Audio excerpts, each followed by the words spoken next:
for welcoming us here today.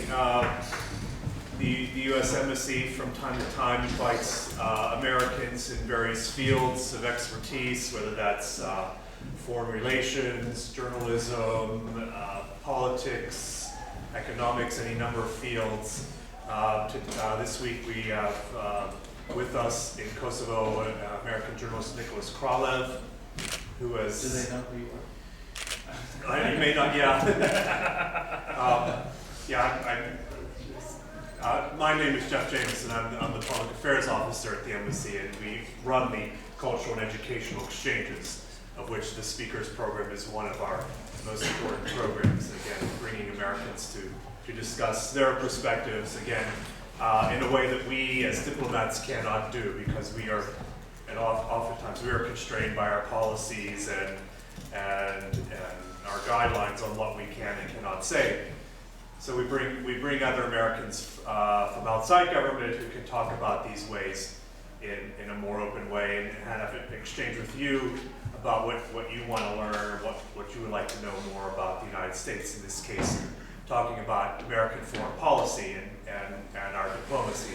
And to do that, we invited Mr. Kralev, who actually initiated the contact, asking me if we were interested in having him here, and I said, certainly, given his experience in covering many secretaries of state, covering and researching and writing about the role of diplomats in the United States and in American policy and in American interests. So with that in mind, given his experience as a journalist and who's someone who's looked at the conduct of American foreign policy, ask him to make a few remarks about his experience, and then really open it up to your questions and things you would like to talk about and know more about in terms of American foreign policy and other international issues that you may be interested in. So, Mr. Kralev.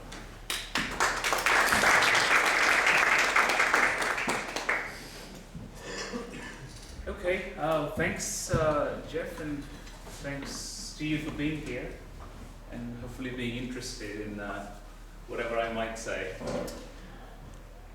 I have a question for you first. When you hear the word diplomacy, what do you think of? What do you imagine that these people do at embassies every day? Any ideas?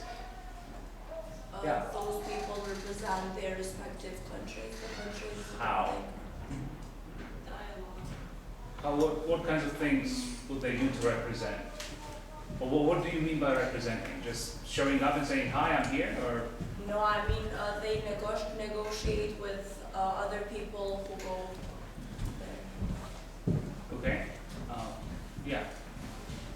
No, I just wanted to say every time I hear diplomacy, we learned in public policy, like Henry Kissinger, and for example, like my colleague said, representing usually countries like for the balance of power, and they negotiate with each other like to create that balance, even though this term is not like the most important term nowadays.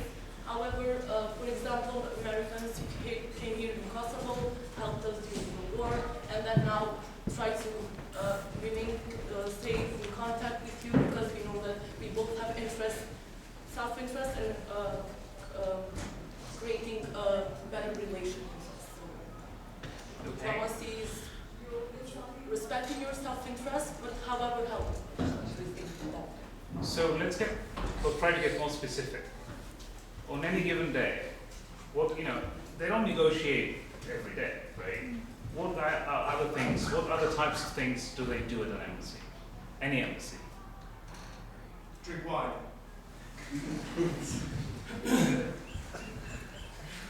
At work?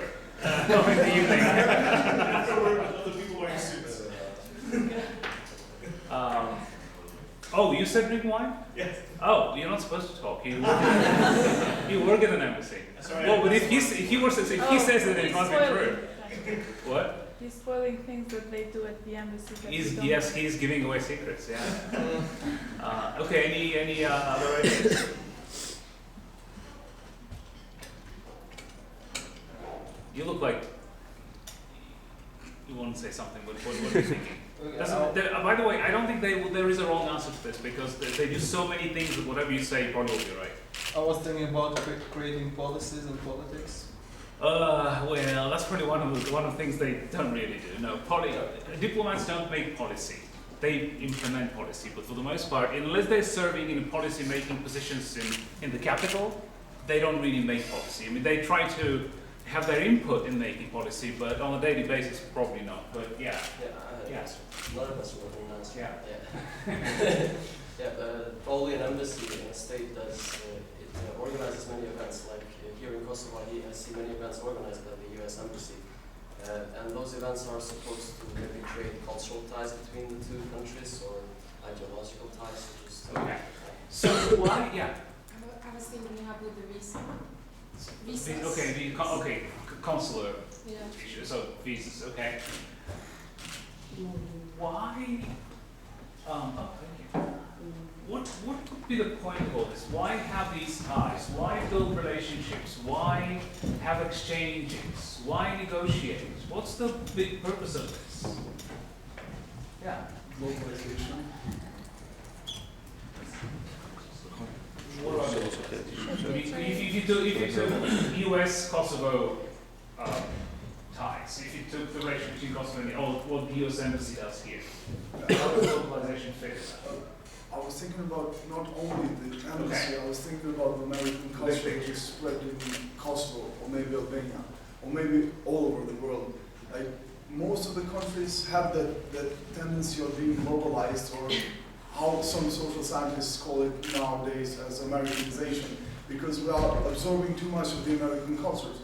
And maybe the most important role of the embassies is spreading that ideological perspective of the Americans worldwide. Maybe. Ideological, and then you said also cultural. So what ideology is ideological? What's the ideology? What's American ideology? Is there such a thing? I don't know. Did you mean ideology or do you mean more culture? Another American century. Another American century? It might be an ideology. So, what, spreading American values? Spreading American point of Values view? Values and culture. Okay, yeah. Education. As you talked about the exchange program, there are many students who are chosen from Kosovo to go on an exchange program in the US. So basically, there are American education that they gather. So, okay, yes, but again, let's go back to the big picture. Why do all these things? In other words, what is the big purpose of diplomacy? When to build relationships, maintain, Avoid wars, avoid chaos, also advance your country's interests in other places. okay. Is it connected with the liberty, like they trying to make all other countries think that they're doing the best for each country, and then let's get in their ideas? Well, I'm not talking just about the US. I'm talking about any country and the diplomacy of any country. So let's go back to national interest. So foreign policy, when carried out, is supposed to serve, protect, promote that country's national interest, right? Everything in doing foreign policy should be, hopefully directly, but if not directly, at least indirectly, related to your national interest. What is the national interest? How do you define the national interest? National interest of a state is what the state wants to achieve to secure the best or the most prosperous future for the citizen. What benefits that state the most? Okay, prosperity is one of them. So you said prosperous It future. depends on the goal, I think. Well, actually, not really. Prosperity, I mean, you want your country to be well off. You have to have a good economy, you have to have jobs, and you want people to generally be Okay, satisfied. prosperity might be one aspect that is crucial, but other countries have different self-interest often that What country wants to be poor? I'm not talking about poverty or prosperity. Or what is prosperity? I'm just saying that countries Right. have different self-interests. So those conflicting self-interests often lead to confrontation. And that's the reason why they try to have diplomats in different countries to expand their spheres of influence and trying to find means of communication in order to not fight. Okay, yes.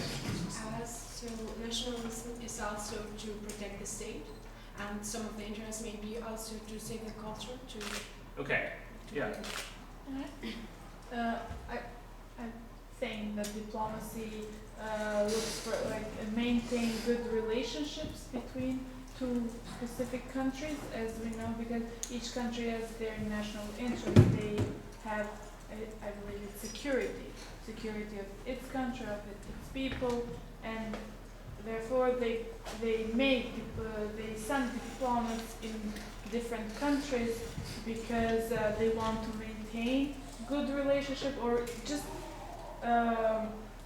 create some kind of relationship with other countries so they don't interfere with their security. Okay. So let's rewind because these are the two main things: security and prosperity. And I'm not necessarily starting from the big, statecraft, as we call it, point of view or foundation.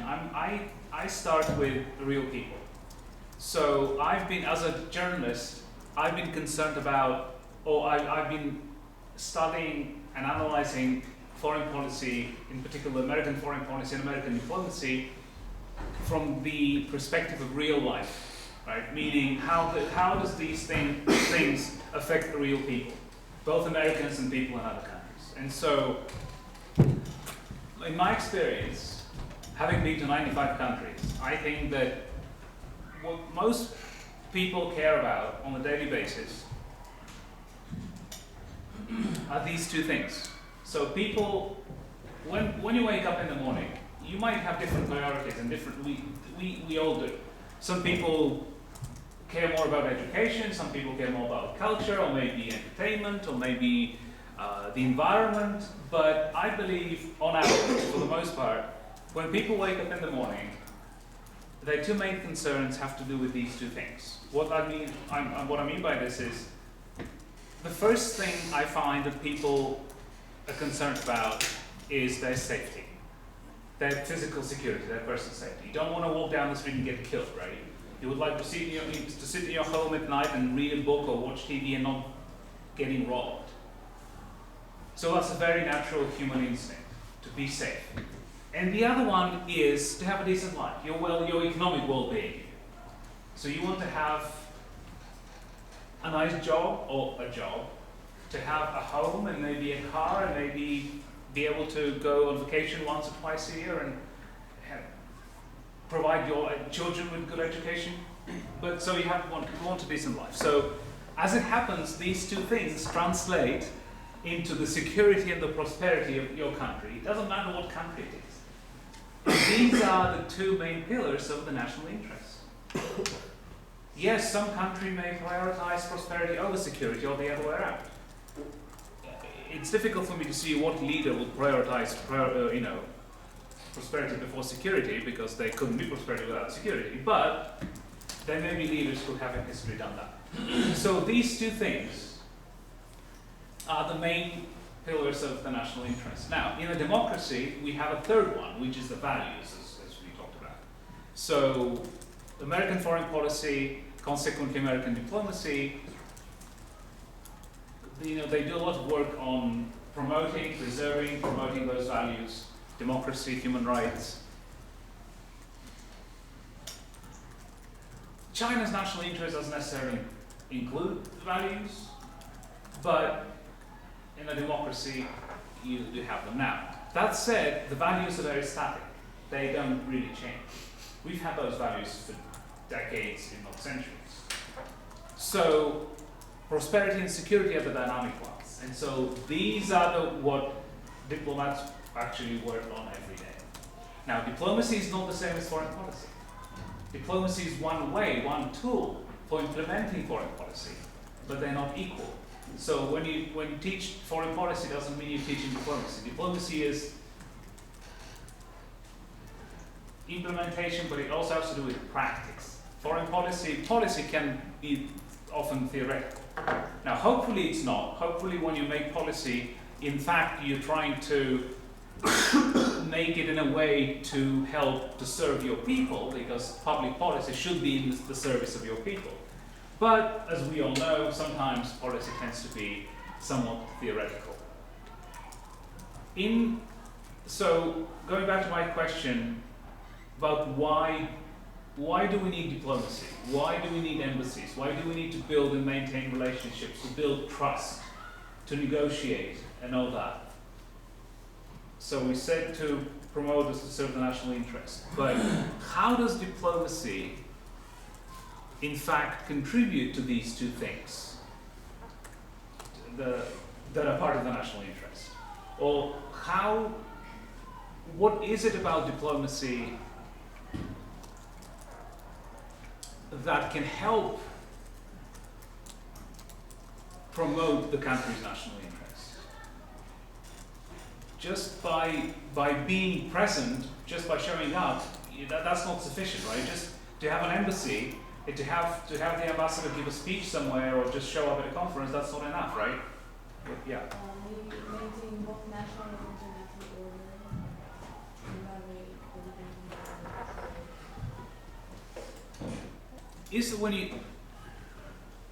Is there one word that comes to your mind when you hear diplomacy? What would be? It's a channel of communication. Communication. Mutual interest. Interconnected. Cooperation. Agreements. Sorry? Agreements. Agreements. What did you say? Interdependence. Okay. These all parts of it, but there's another word that's much more specific. Well, as we mentioned before, yes, that's it. Influence. How do you define power? Being able to influence people to do things that they don't And want. one way to do it is through diplomacy. Another way, of course, is the military, right? So that's what diplomacy is about. It maybe 50 years ago it was enough to show up. It no longer is, because it's the 21st century. Just being present isn't enough. Waving the flag isn't enough. You have to know how to make specific things happen. And hopefully you are well prepared to do that, meaning you speak the language of the country you're in, you know the culture well, you have enough connections, you know the mentality of the people, you know the history of the country, which is very difficult, of course. It's and unfortunately, more often than we would hope, diplomats don't have all these things, all these skills. I'm not talking about American diplomats. I'm talking about any diplomat in any country. And that's another one. I'll talk about this in a minute. But this has to do with training. How do you prepare people to practice diplomacy? Because I think the world in general is actually falling quite short on that, because I don't think any country has figured out how to train really well its diplomats beyond relying on them figuring it out as they go. But so if all these things that you mentioned, the cultural thing, the interconnectedness, the negotiations, the whatever else you mentioned, that's all part of it. But ultimately, the American ambassador or anybody from the American embassy don't say this in public, but ultimately the United States has put so much resources into building up the institutions of Kosovo. In fact, it helped initially in '99 because it would like to have influence over what Kosovo does. Now, did you say mutual interest? Okay. Now the question for me is, when you want to exercise influence over the behavior of another country,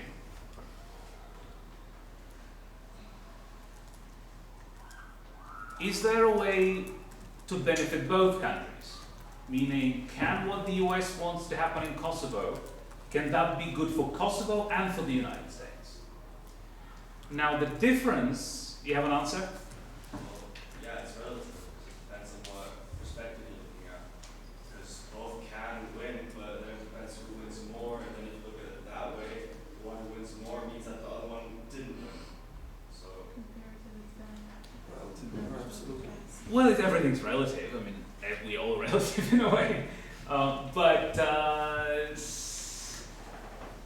Okay, here's the thing. Here's the big difference I see in diplomacy, in geostrategic politics, in the international system today versus, well, really since the end of the Cold War. Although, if you look at the behavior of the Russian president, you wouldn't think it's, the Cold War is over. So here's the thing, and this is not just meant to be a cheap shot. Here's the thing: the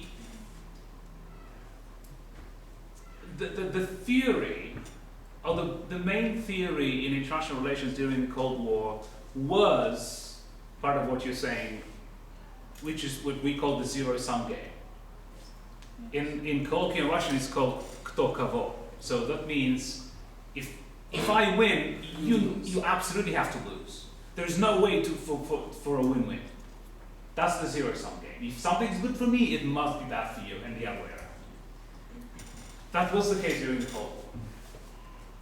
In that, from what I've seen, all evidence based on the actions of the Russian president are that that's still the way he thinks. That he cannot possibly allow for something to be good for both the US and for Russia. Well, I think in the geopolitics of 2015 and in the conduct of diplomacy in 2015, that is absolutely not the case, and it doesn't have to be the case. There are certain ways, again, yes, I agree, everything's relative, for countries, first of all, to have mutual interests. The interests don't always align. I mean, even, look at Britain and the United States, the closest allies there have been in the history of the world. And yet, Britain just decided to join the China-led Asian Investment Development Bank, even though the United States doesn't want to have anything to do with it. But anyway, there are differences sometimes between Canada and the United States, close allies and neighbors as they might be. The difference in the US case is actually quite significant, and it doesn't necessarily have to do with the narrowly defined national interest of different countries. And here's what I mean. September 11 had an earth-shaking impact on the way the American government views the world. Before 9/11, they did not even allow for the possibility that the mainland of the United States could be attacked by anyone. Because we had two oceans on both sides of the country, and we'd never thought, when was the last time the United States homeland was attacked? Pearl Harbor was in 41, that's Hawaii, that's not the mainland, right? So when this happened on 9/11, then they started looking at the reasons and the roots of what actually happened. And so they decided that if a group that was hiding in the caves of Afghanistan, meaning Al-Qaeda, could send 19 people, well 20 but one didn't make it, but if 19 people coming from there could kill 3,000 of our people, including citizens of many other countries, by the way, then what does that mean? So Afghanistan was a failed state, what we call failed state, under the Taliban, and they, in fact, invited bin Laden and Al-Qaeda to use part of their territory to prepare the training and all that. So then, the American government decided, and I don't speak for them, I'm not justifying this, I'm just trying to make sense of what they're doing. And you're looking at the global picture of US diplomacy today. So they decided that what's happening in the poorest country in the world is American business. Because if a country is a failed state, like Afghanistan was, like Somalia was for 20 years, it can either, it would allow groups like Al-Qaeda, or now ISIS, into their territory, or they'll be just so weak that those groups basically take over. Like look, in Mali 2.5 years ago, that's what happened. Al-Qaeda, the Islamic Maghreb, took over the northern part of Mali, which is the size of Texas. We always compare sizes of countries to the US states and I've fallen into that too.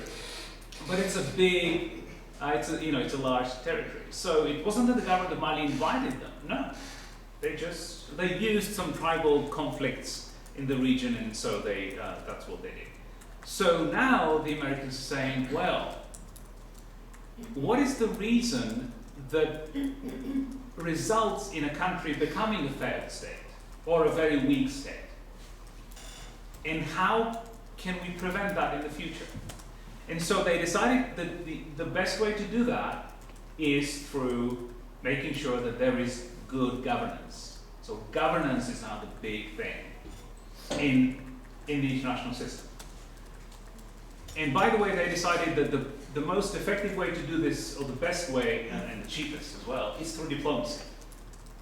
Not send the military to impose governance, because they cannot impose governance. I mean, governance implies that the country governs itself and is not governed by another country.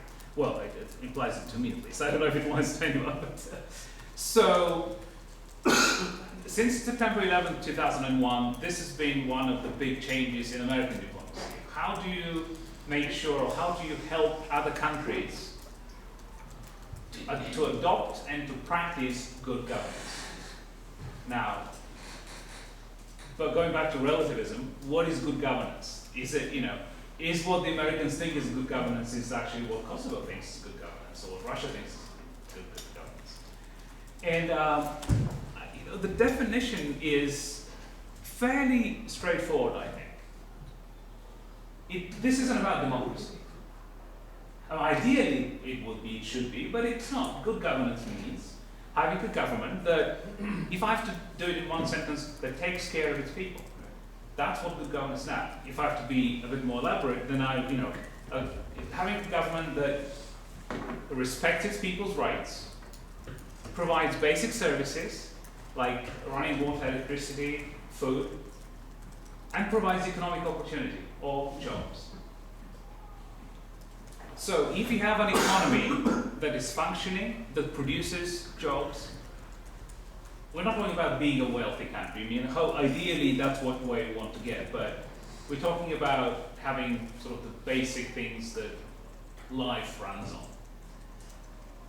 Ultimately, the United States would like for every country, for every government, to create conditions so that every citizen of that country can achieve their potential. So if you want to be a doctor, then if you have what it takes to be a doctor, go and do it. But don't set or don't erect artificial barriers to someone becoming a doctor based on their ethnicity or their skin color or their sexual orientation, or because they're a woman, or because their grandmother was Jewish, or because someone came from whatever. And so these artificial barriers that governments often set. They say, oh no, you can't be a teacher in a high school because you're gay. Well, what does that have to do with anything? Well, obviously many people would disagree with this, and in certain countries more than in others. But anyway, that's so take care of its people, that's of the governments of the country's people. And so now, going back to the global view of all this, part of American diplomacy is helping to bring about good governance in as many countries as possible. So now, is it in the interest of Kosovo for your government to in fact be practicing good governance?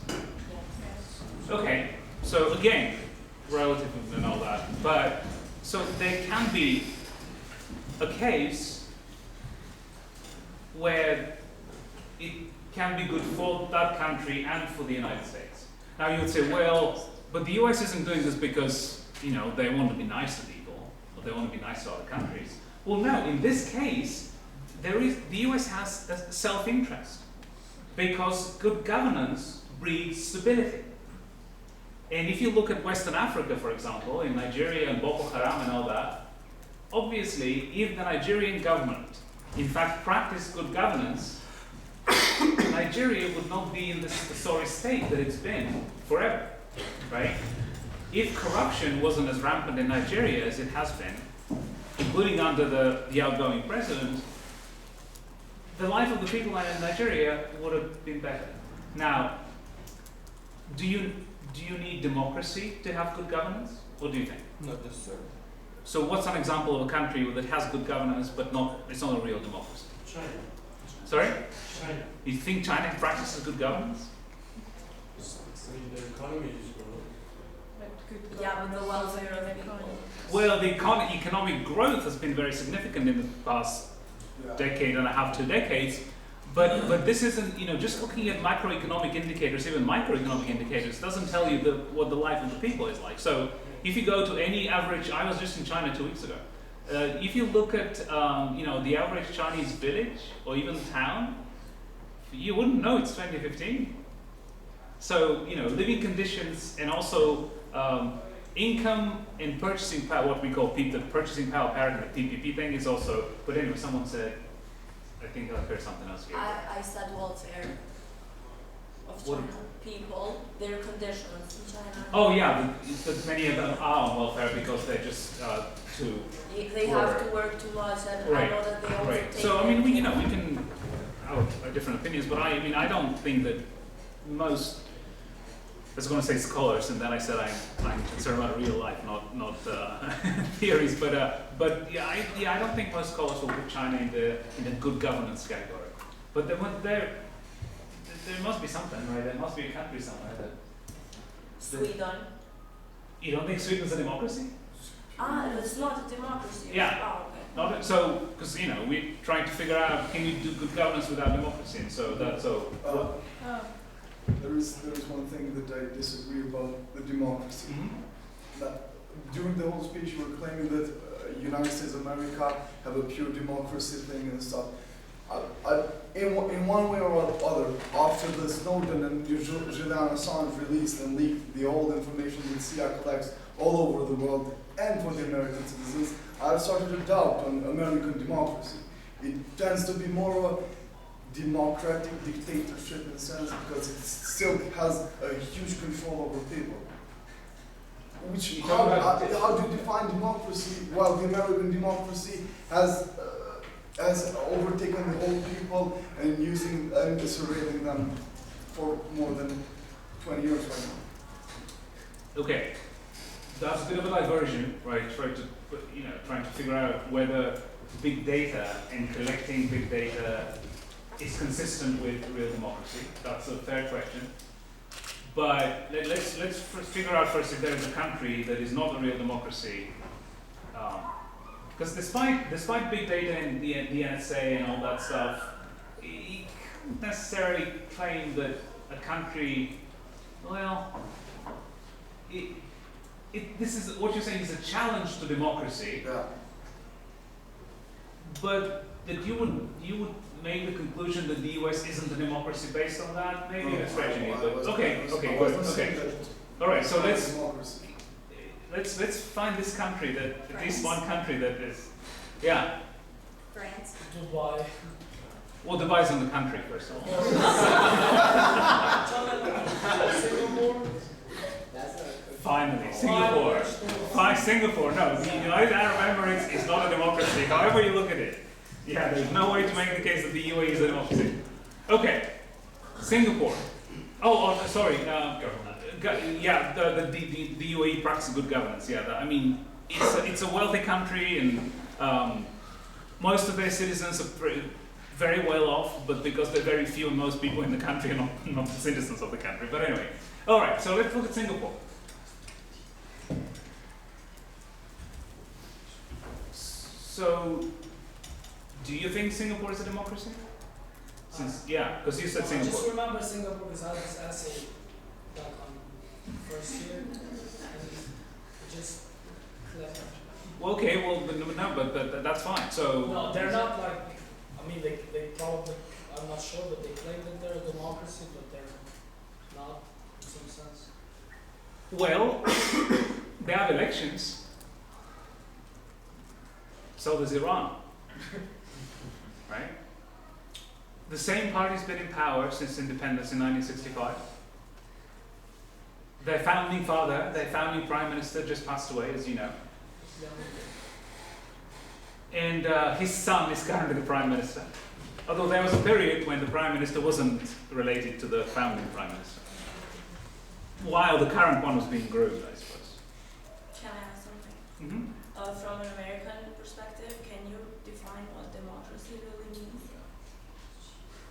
It's relative. Exactly, that's what I'm saying. That's what I had before. Yes, I said everything's relative. Self-governance. Democracy is self-governance. Now, what does that mean? Can you send, we have 100 senators in the US Senate, 2 representing each state, right?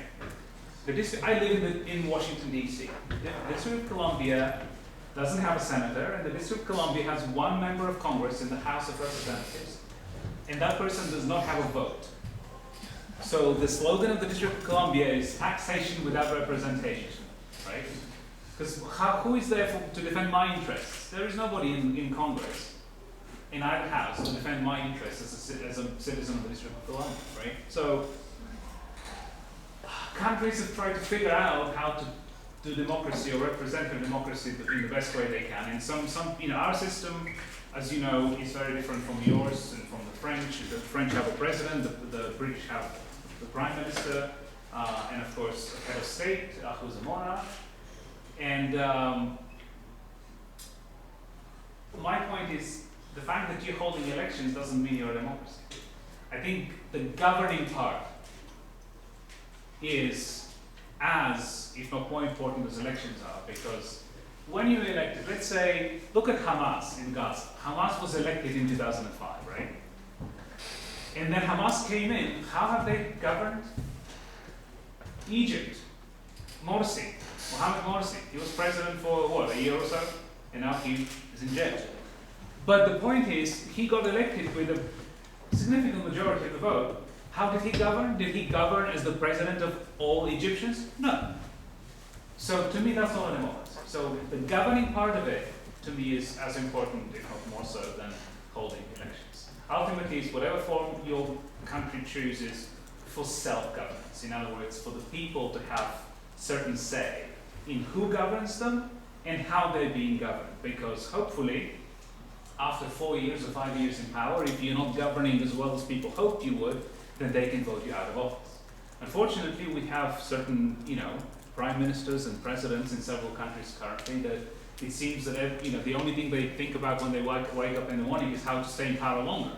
Whether it's in Turkey or in Russia, now in Hungary, we have these leaders that just looks like their priority is to figure out how to change the constitution to let them, get another term and another term and another term and all, that's not good governance. You just, and here's really, this goes back to Singapore, and I think this is a point that cannot be overstated, especially when it comes to diplomacy, because if we accept that diplomacy is a good way to bring about good governance.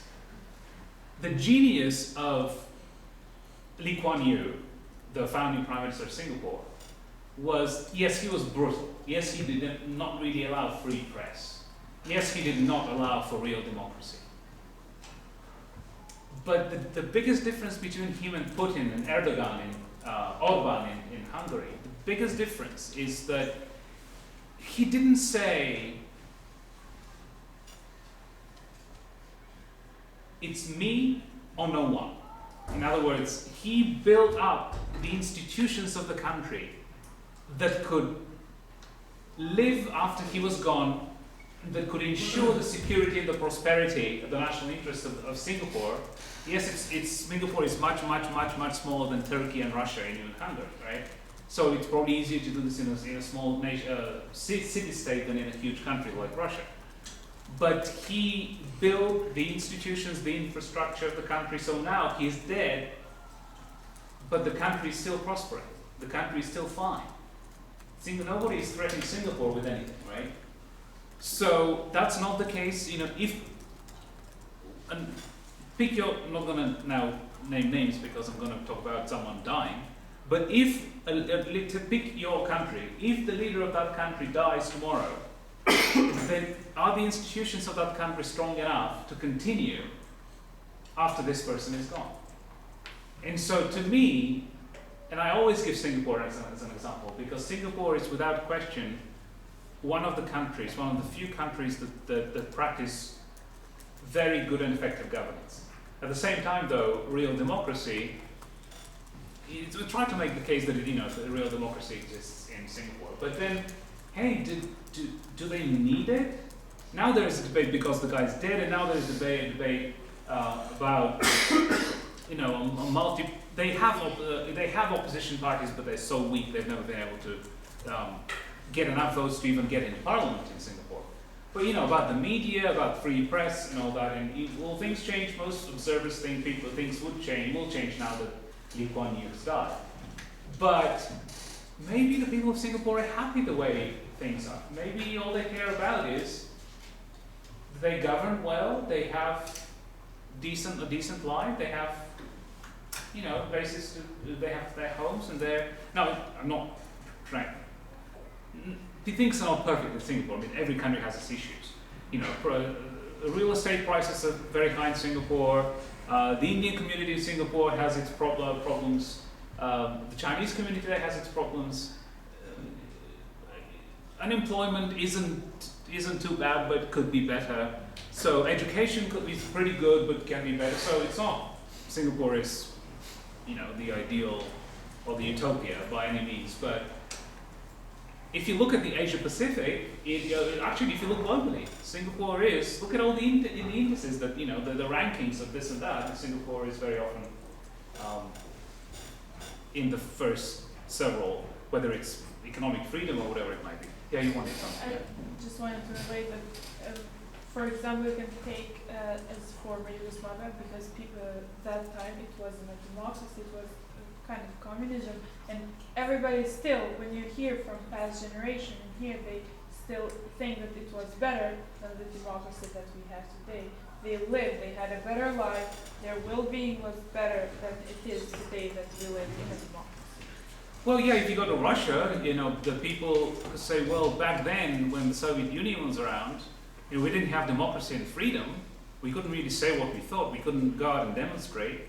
Well, some people think that you can't do this in Russia today, but you couldn't write anything in the media that that you wanted or you thought. But they were making their 200-300 rubles a month, and they had the basics. And even though it was pretty meager existence, it's based, yeah, there are people in all the former communist countries, especially the older people would say that. Yugoslavia was a bit different from the former communism countries.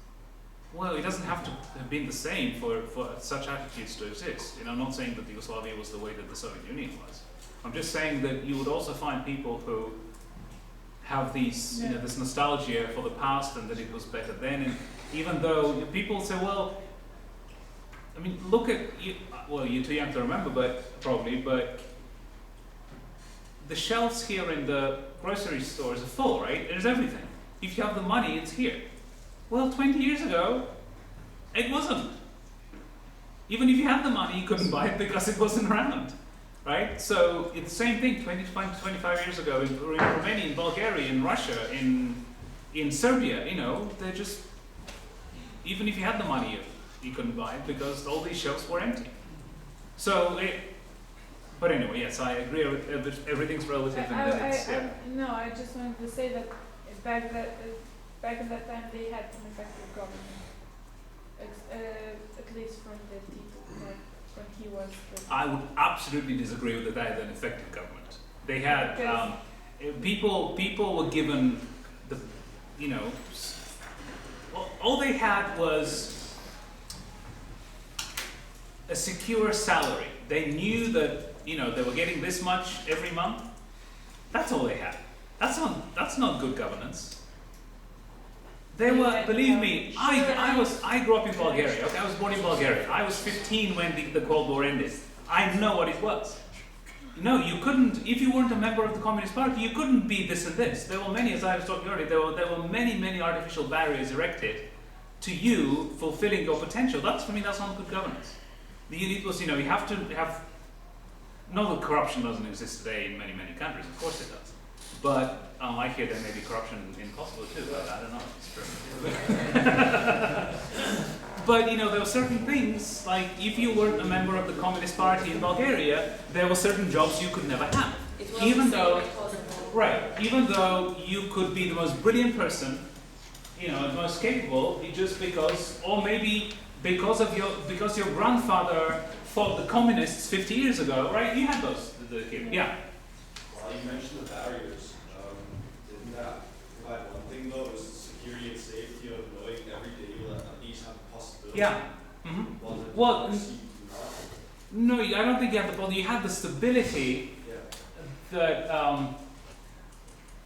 you know, there's the argument that this was sort of a false sense of stability and security, that it wasn't, you couldn't do much. I mean, look, you couldn't, with the money you were making, well, let's say my parents, with the money my parents were making, they could never take a trip outside Bulgaria. They would have to save a year or two to buy a plane ticket to anywhere, right? That was not, I mean, so if you say, well, you're not entitled to traveling abroad, you know, that's not, well, okay, that's fine, depends how you, but, well, this is all, you know, showing that good governance isn't something that anybody has a monopoly over defining it, right? So the United States doesn't have a monopoly over the definition of good governance. This is something that can be debated. As long as there are certain foundations and parameters and sort of principles that countries would agree on what constitutes good governance. Yeah, no country has a monopoly on defining anything, what is democracy or governance, yeah. Are democratic countries going towards limited democracy after 9/11? Right, okay, so how do you, you know, in the US, well, the government, meaning this administration and the Bush administration, is talking about the balance. How do you balance? How do you strike the right balance between democracy and civil liberties and security and what's the other? Democracy is evolving. It's evolving towards. Well, it's evolving, and then when something like 9/11 happens, then in the first several years, obviously, the security takes priority. And so, as we saw after 9/11, there were many, many cases of breached or harmed or curtailed civil liberties. Now, did that affect most Americans? If we look at the NSA, I think the whole and world, you can sure. in the airports. But then my point is, you know, but then someone might make the case, actually no, Muslim Americans suffered more because first of all public perceptions, and also because at least we know about several cases where people were arrested and held without charges being filed just because of suspicion of something, right? And often it had to do because their name sounded Arabic or something, right?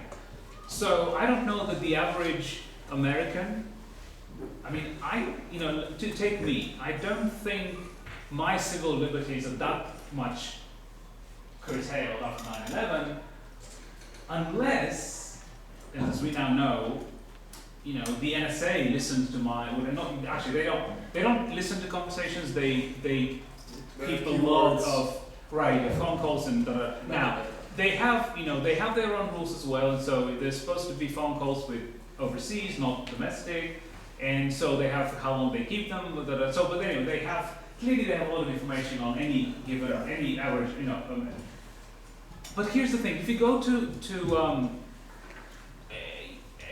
any state and you talk to just average people, many of them don't think that they've suffered in any way because it's not something that affects their daily lives. You know, many people say, well, I don't care what the NSA does because I'm not doing anything wrong. Yeah. But then at the same time, you have the American Civil Liberty Union, who are Yes. really not about what the NSA did. Right. And I'm looking at the drone policies. They are largely being restricted because of what the NSA did in the past. Because there are surveillance issues. That's why potentially hugely benefiting technologies such as drone technology is being restricted because of what the NSA has civil rights. Well, see, you're talking about now institutions that fight for protecting the civil liberties, right? So, but the good news is that we have, because the US is, we like to think, a developed democracy and an experienced democracy, that we have these institutions built in. So when something like this happens, or something like what the Bush administration might have done happens, then we have the institutions to try to reverse that, or at least make it public, and so at least Americans are informed about what their government is doing. So honestly, so what I don't think I should be surprised, because very few things surprise me these days, but when the whole NSA thing came out, the whole world was outraged, right? How many people tried to find out what the Russian government's doing, right? Because I guarantee the Russian government is doing the same thing. exactly, or the Chinese government, right? And there hasn't been the outcry, and I haven't seen the outcry about what the Russians or Chinese office might be doing. Now, that's not meant to excuse the NSA, because often people say, well, but we hold the United States as the gold standard, right? We expect more of the United States because they are the beacon of democracy, freedom, and all that. That's a fair point. But we should always keep in mind that it's not just the US that's doing that. Yeah. The point is that I do not disagree with NSA. I think that what they are doing is the right thing. But I disagree with the concept of democracy and the NSA what is doing. I believe that sometimes limited democracy to protect your people is necessary in some cases. And to maintain the position of the hegemon worldwide, United States of America had to do the surveillance. But this is in contrast with what democracy claims it has to be done. Well, I think that the reason that the NSA started these practices wasn't necessarily to protect or to secure U.S. hegemony around the world. It was more about protecting the U.S. homeland and making sure that we don't see another, whether it's an attack on like 9/11 or it's some biological or chemical weapons, anthrax or something. So the NSA is not that much tuned into international relations, and I know this actually firsthand. Because I've looked into them. It's most people at the NSA are not internationally oriented, right? They're a tool, right? They're a tool. So they typically, when you make foreign policy decisions, I don't think the head of the NSA actually takes part in those. Yeah, it's a tool. They tracked Angela Merkel. Now, but the question is, who did? Did someone in Washington do it, or did someone in Berlin do it? Right? Because unfortunately, one of the big disadvantages of diplomacy is that embassies, unfortunately, are used, as you know, as we've discovered with Berlin, and I mean everybody knows that, obviously, that embassies are used also for things that are not diplomacy, right? And I actually sympathize with the diplomats, because often people, when you tell them you're a diplomat, they think you're a spy. And real diplomacy isn't about spying. I mean, there are certain things that diplomats do when they gather information, because that's part of what diplomats do, is gather information. But the difference is they do it overtly. They don't do it covertly like intelligence people do. But with Merkel and Berlin, there was some reports that some of that was done from the embassy in Berlin. It wasn't done, from Washington.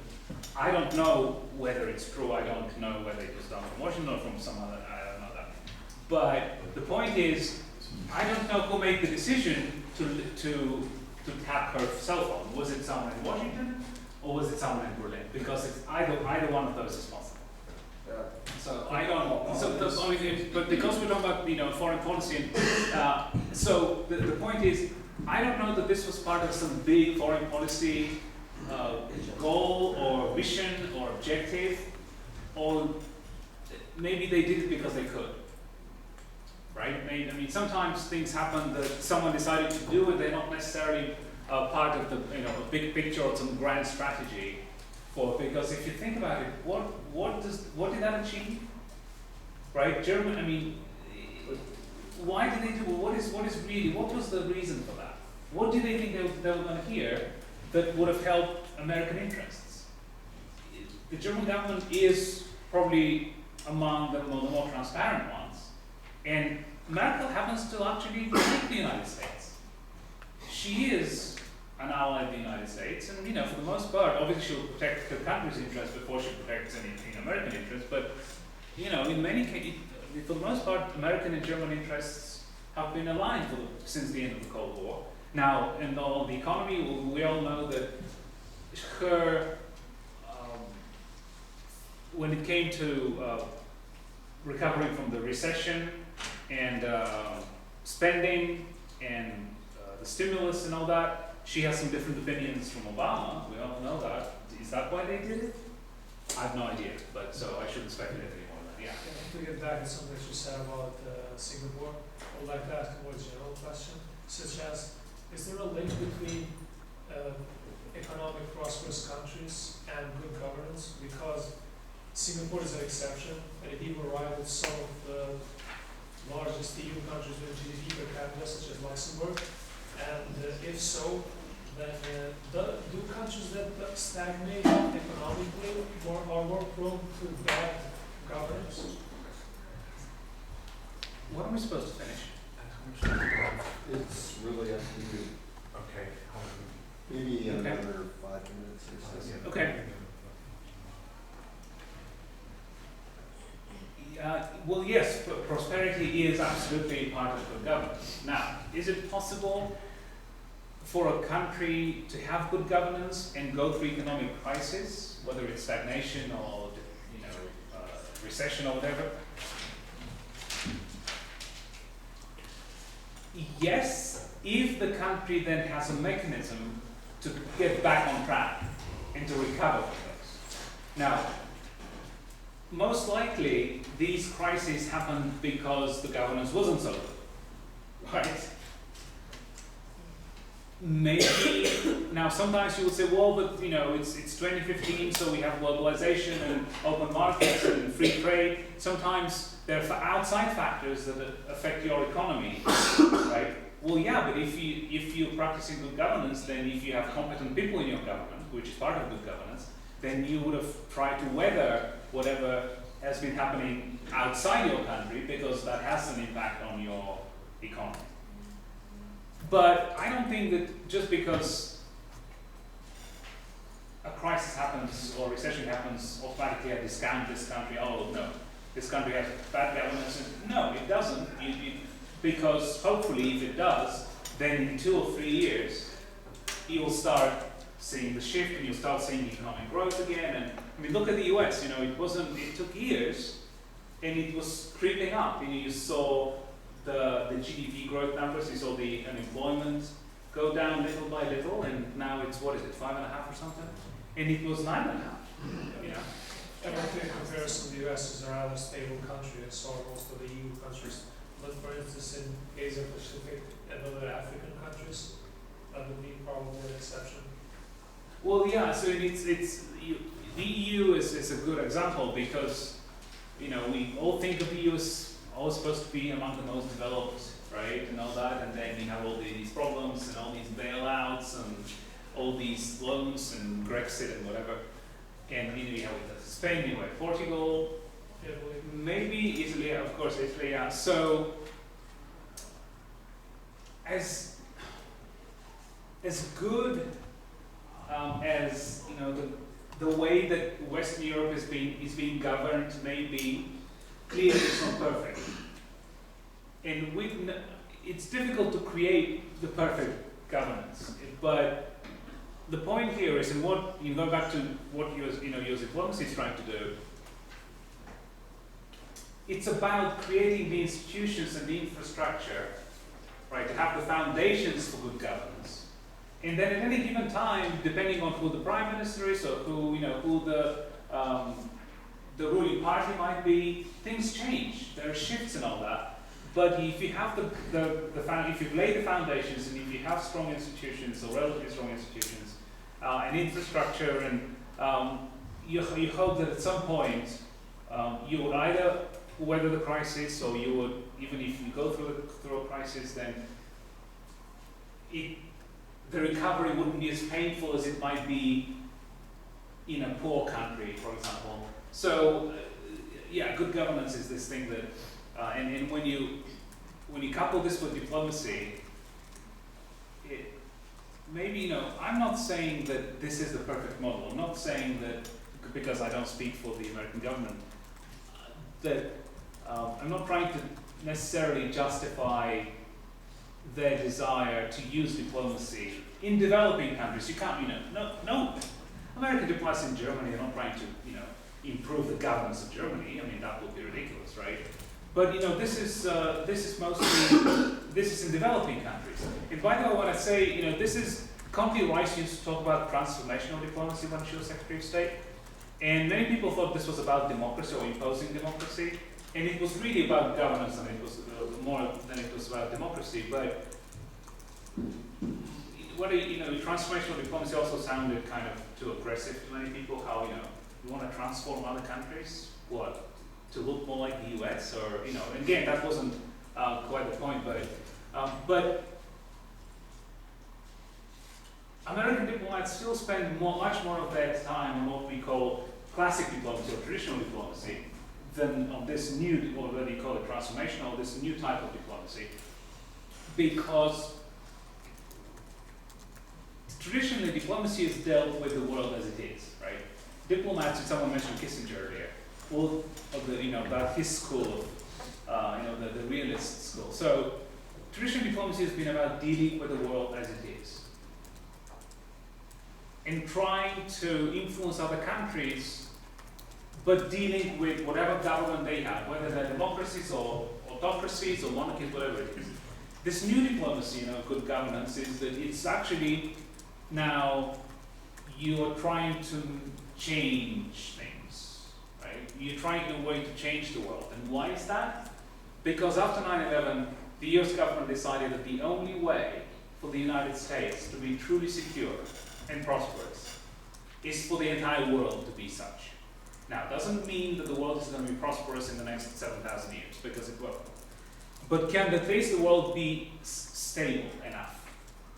And so that's why I said earlier, something happens in this small country, it's US business. And so many people around the world have asked me, why does the US meddle in so many countries? Why do they poke their nose everywhere? And maybe, with geopolitics, but it's more, it's that Boko Haram operates thousands and thousands of miles from the United States, right?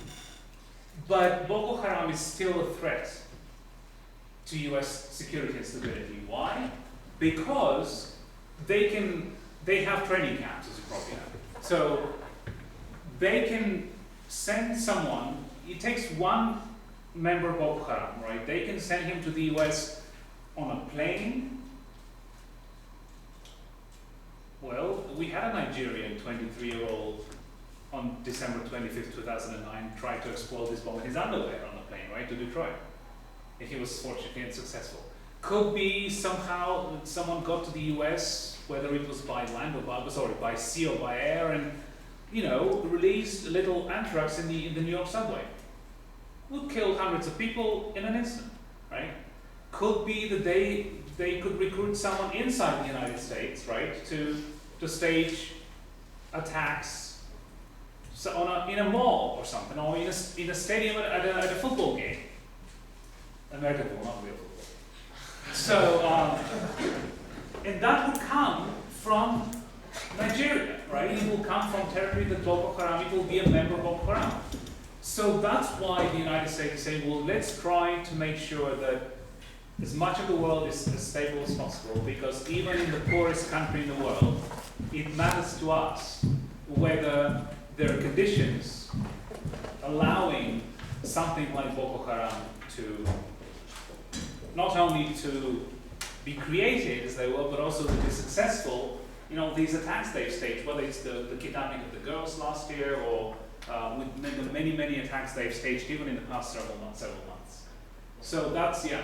Yeah, so the realist approach would be to sort of manage these other states, whereas this new transformational approach diplomacy would be to change the fundamental nature of these states, right? Right, so you could say we accept what your government's doing. You can disagree with them, and if you disagree with them, you just leave them alone. If you agree with them, then you try to help them. But no, what the United States is now saying, actually, no. Not only do we disagree with what the government's doing, we want to change what the government's doing. Right? Now, we can't go and fix the result of an election in Nigeria. Right? Obama may have wanted a different result out of the election in Israel a few weeks ago. Right? I'm sure he would have liked someone out of Netanyahu to be prime minister. But the US can't do that. Now, maybe at some point in history, the US did do that. There is a famous case in the 70s in Portugal when the United States successfully influenced an election in Portugal. Very successfully won. These days, it's very difficult for this to happen. But then there's a way still for them to. Okay, so I see hands. I see 1, 2, 3, 4, 5. Do we have time for all the 5 hands, or should I be selective? I suspect that you have a full schedule. We have to. We don't have anything until 12:30. Yeah, we do need to get back. But yeah, maybe just go around okay. and then So use let's that start. as a way to wrap up. Okay, let's start from this end. Yeah. Did you? Was your? Okay, go ahead. I just want to relate to what you said. For example, can we take, for example, Iraq? Mm-hmm. It had a government, and when U.S. intervened, now we have a more chaotic situation. So not all the cases U.S. is the factor of stability. In many cases, it is proven that it is also the factor of, and the indicator of chaos. Okay. So because Keep going around. Well, I'll forget it. I'm not writing, but I'll be quick. Well, first of all, the Iraq War. If you look at what the U.S. has done in the past several decades, the Iraq War is an anomaly. So I don't think it's fair to make judgments about the U.S. global agenda and U.S. foreign policy based on the Iraq War because it was an anomaly.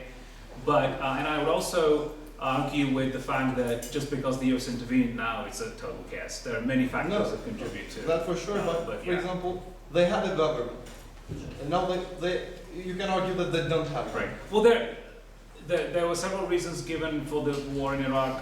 You can disagree or agree with any of them. That we don't have time to get into that. But let me just say that American diplomats had nothing to do with the war in Iraq because they weren't the ones who decided that. But anyway, okay, let's go to the next one. Yeah. Okay, so I was just going to make a comment on what I learned from all this today.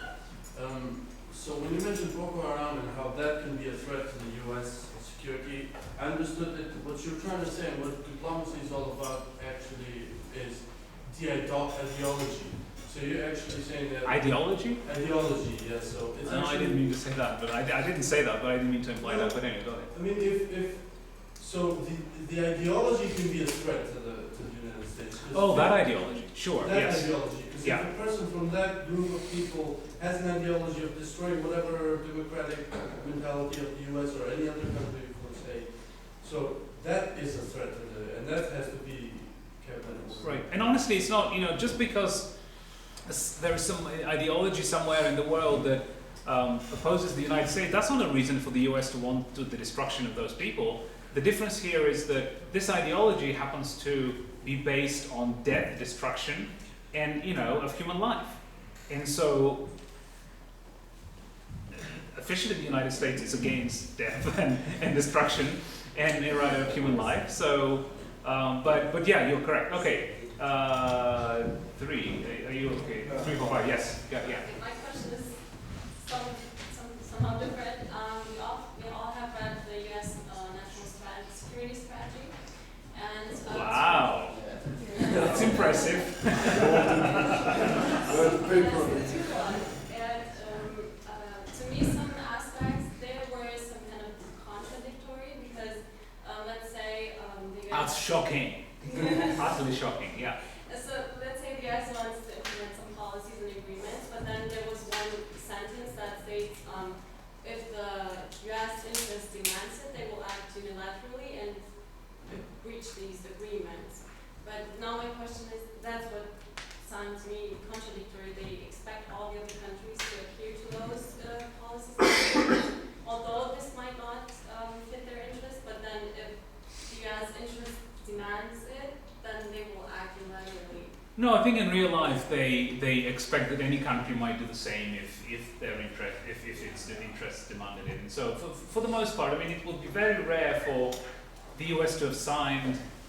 We know, sometimes it may have to do with domestic politics, because if it's a binding agreement, international agreement that a US president has signed, then it has to be ratified by Congress for it to actually go into force. And if it's been ratified by the Senate, then it is law, and then it should be observed. Now, I think what you're talking about probably has to do more with executive agreements rather than binding, ratified by the Senate agreements. And these, because they're not technically binding, like the deal with Iran would be if it was signed at the end of June, then there is more room to. But every president will say that they would do things unilaterally if American interests demanded. So, because nobody foresaw 9/11. After that, as I said, many things were done that were inconsistent with American values.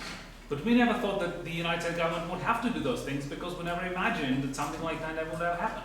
So, I mean, in real life, things happen. So, yeah, okay.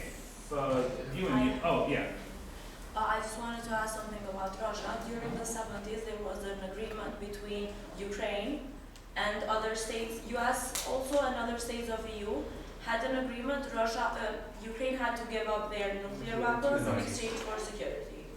All states that were part of the agreement committed to secure Ukraine.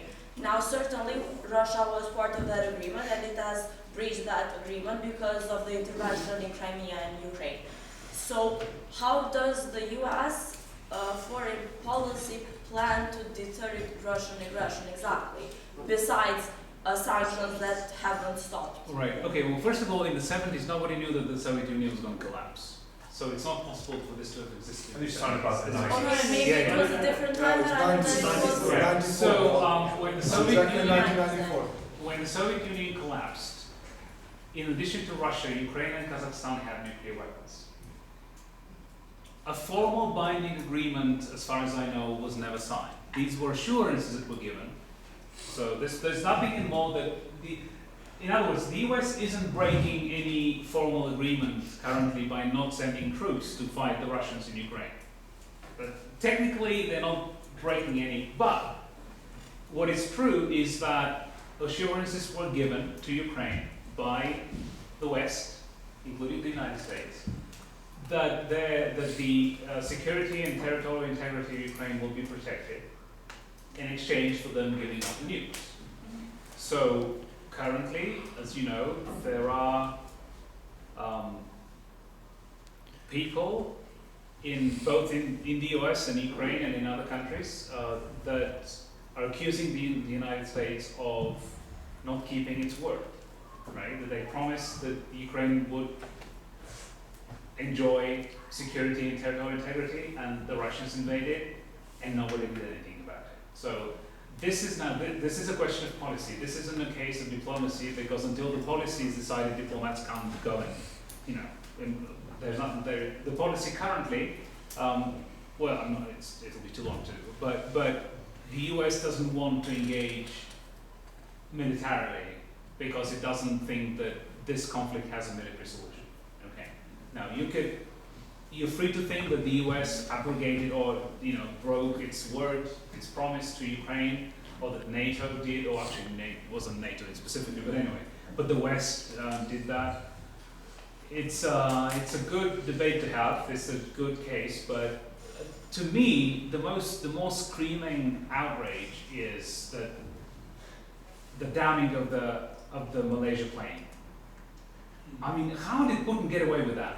Seriously, I just couldn't believe it. There's no question that the Russians shot this plane down, and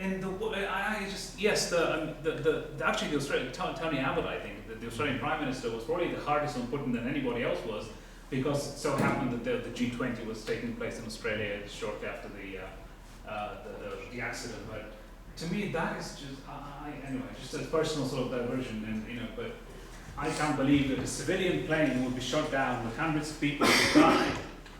Well, the Dutch were very upset as well, of course, but the point is there were no consequences, really. I mean, there are no meaningful consequences after this screaming violation of anything that, but anyway, okay, last one. How do you see the evolution of United States foreign policies if Hillary Clinton becomes president? Well, you hope that it evolves over time.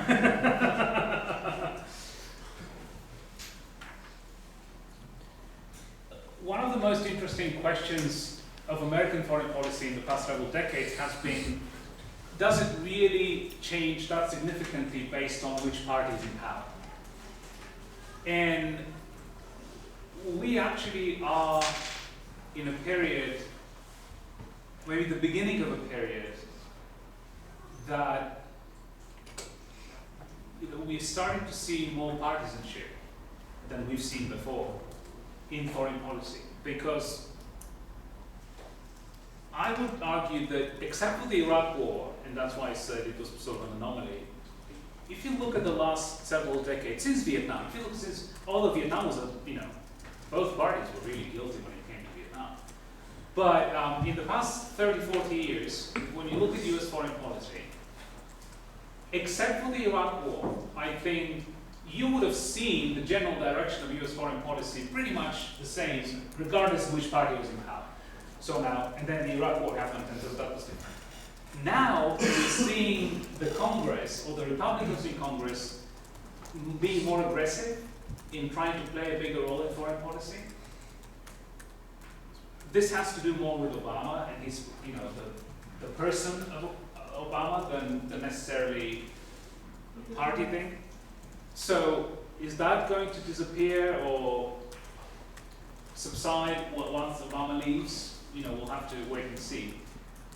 But there has been a tradition in US foreign policy that, domestic politics, they've tried to get out of it. And that's why, Hillary was saying recently, I think, when she was Secretary of State, she tried to disassociate herself from domestic politics. And even though Obamacare was implemented when she was Secretary of State, she didn't really speak that much publicly about it. I mean, given that healthcare was such a big issue for her when she was First Lady, she was clearly very much involved in it and had her own opinions. But that's what you do in Washington. If you were doing foreign policy, if you were the Secretary of State, James Baker, was Secretary of State, was the first Bush in the 90s.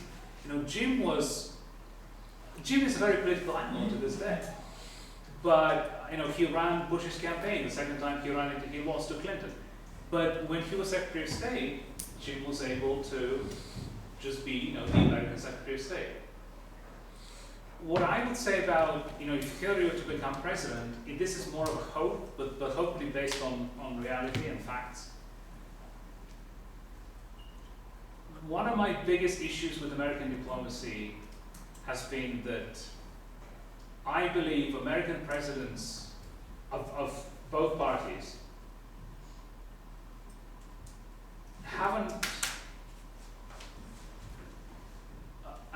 not been very good at using American diplomacy, or the American Foreign Service, or the career diplomats, the professional diplomats, to achieve their foreign policy goals. So I think it has to do with, I don't think they trust the Foreign Service enough to do that.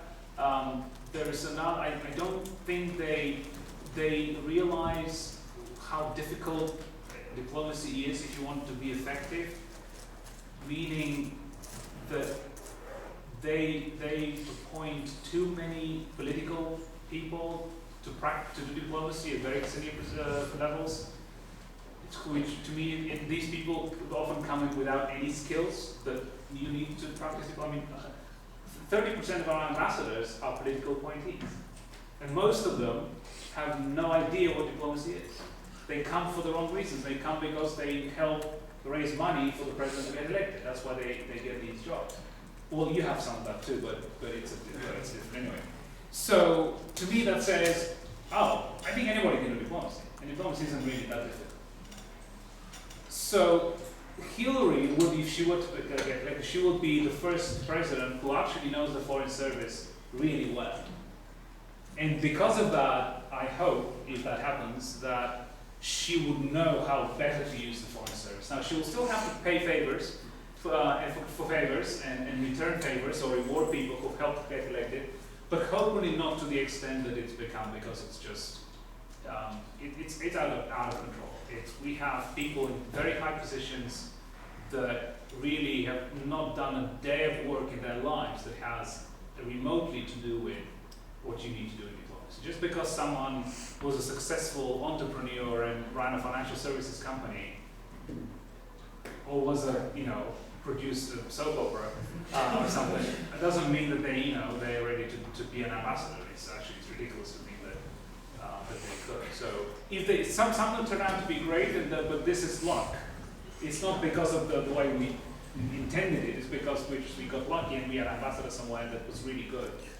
But that wasn't the reason that they became an ambassador. The reason was that they helped raise $1 million, for the president when he ran it. So, and on that optimistic note, yeah, I will hand it back over to you.